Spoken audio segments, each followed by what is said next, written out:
નમસ્કાર દર્શક મિત્રો, આઝાદ મીડિયા લાઈવ ન્યૂઝમાં આપ સૌનું હાર્દિક સ્વાગત છે। આજ રોજ તારીખ 21મી મે 2024ના દિને વલસાડ ખાતે રેવન્યુ શેરપડતર જમીનની સાયની ઝુંબેશથી કાયમી ધોરણે નામે કરાવી આપવા બાબતે ધરમપુર તાલુકાના 12 ગામોની 800થી વધારે અરજદારોની રજૂઆત કલેક્ટર શ્રી વલસાડને સ્થાનિક આગેવાનો સાથે કરવામાં આવી।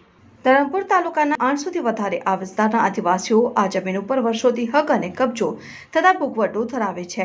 ખેડૂતો પાસે આ જમીન સિવાય પોતાની આજીવિકા માટે અન્ય કોઈ જમીન નથી, જે બાબતને આજે કુસવાડી ગામના માજી સરપંચ શ્રી ગુલાબભાઈ અવલખડી, માજી સરપંચ શ્રી નર્મદભાઈ, તાલુકા પંચાયત સભ્ય શ્રી કાળુભાઈ સામર, સીગે ગામના સામાજિક આગેવાન સોમાભાઈ, સાતવાકલ ગામના આગેવાન નતુભાઈ, નાની કુસવાડી ગામના આગેવાન આનંદભાઈ પાડવી સાથે રજૂઆત કરવામાં આવી। આઝાદ મીડિયા મારફતે સરકારી અધિકારીઓ અને નેતાઓને જણાવવામાં આવે છે કે ધરમપુર તાલુકાના ગામોના અરજદારોને એમની સમસ્યાને દૂર કરવા એમને સાથ સહકાર આપે। જય આદિવાસી જોહર।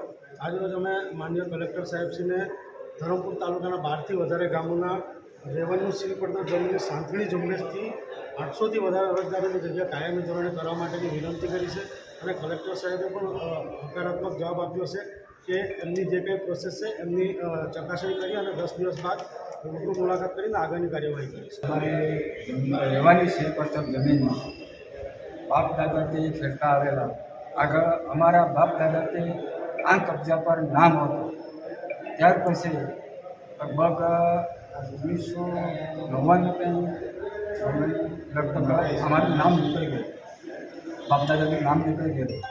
ત્યાર પછી નામદાર સરકાર થઈ ગઈ અને આજ સુધી કબજો અમારા છે જ અને આ જ જમીન પર અમારા સરકાર થતા છે। અમારે બાપ દાદાને ફેરતા આવેલા અમારા તેમ પર નામ હતો, ત્યાર પછી મામલતદારમાં ગયા, મામલતદારને બતાવ્યું કે શહેરમાં પણ અમારા બાપ દાદાનું નામ છે, ત્યારે અમને શું જવાબ આપ્યો કે આ તમારું તો ખેડ હકમાં નામ છે, પણ જે ખેડ હકમાં કાંઈ નહીં, પણ અમારા બાપ દાદાનું નામ છે, આ અમારી માગણી છે।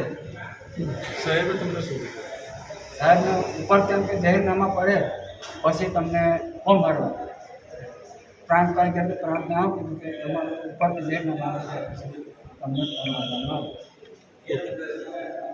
અહેવાલ સુરેશભાઈ પારગી।